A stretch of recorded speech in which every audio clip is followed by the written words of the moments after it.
ความกายนี้แขนข้อสุบาทยางตื่นเมื่อเศร้าเห็นหน้าจังหวายังมีอีหยังเก็บกำไว้สมบัติหลายของเนื้อฟ้าบาทว่าอ่านไปนาเอาไปนั่นบ่ได้คงเหลือไว้เงินสุอันขนาดเงินบาทนั้นคนยัดใส่แห่ผี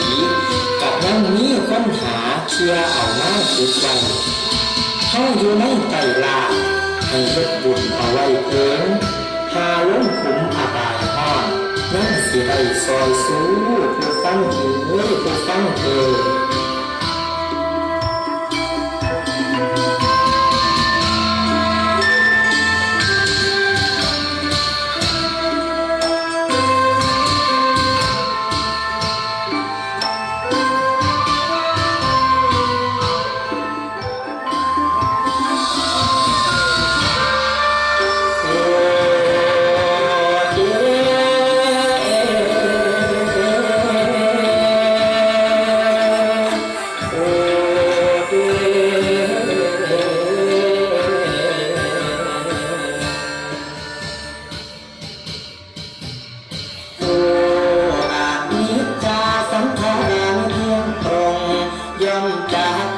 ชีวิตคงไม่แน่นอนพุทธาตรัสสอนถึงสังวรที่เลือกกันหา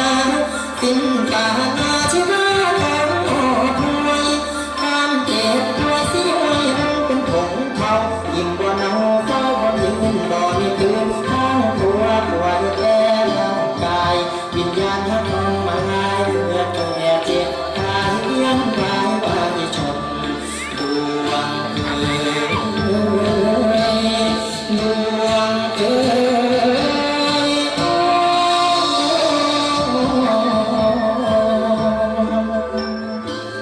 ดวงวิญญาณลอยลอง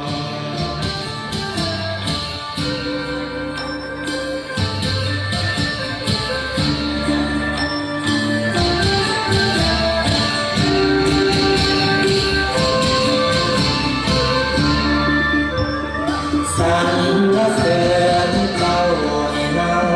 กลางคือสวรรค์มวยชีวันรำพันอัน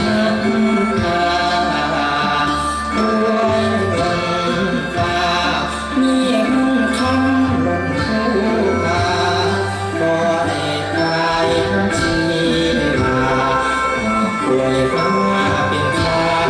สูชีวิตเขาจนมันมี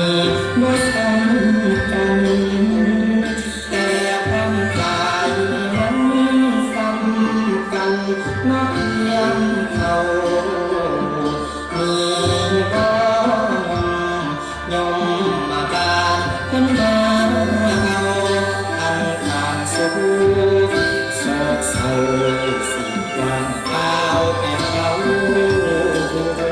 ตายเสียงทำให้อยากให้รำพันคำควรหวนหากายาโตเจ้าสิได้นำอยู่ฝ่าเทวานำทรงองค์สมเจ้าเสพเสียงสวดส่งสิ่งห้องเมียนฟ้าสำเนียงหรือว่าอาอิจาวัตสังขาราสังขารบ่เที่ยงอุปทวยธรรมิโนอุเกิดแล้วดับเป็นสิ่งธรรมดาอุปาชิตวานิโรธชันติบังเกิดขึ้นแล้วย่อมดับไปเตสังโฆอัสสโมสุโฆการเข้าไปรักนับสังขารย่อมเป็นสิ่งเปื่อยเลยทางเบาเบื้องบนบุรพา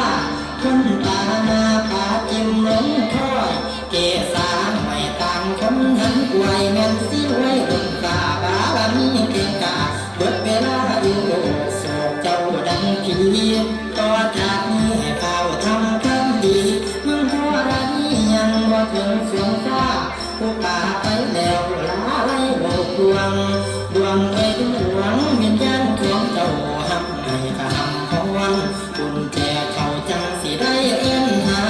บุญสมมาทางคำขอนี้ผู้ไปดีแล้วคนเว้นต้องข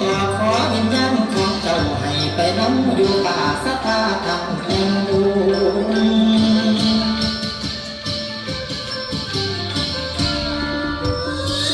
สู่คติเลื่อนดวงวิญญาณลอยลงไปหาขอเสียงสนฟ้าเทวดาพรเกิดแก่เจ็บตายคนทั้งหลายในกรุง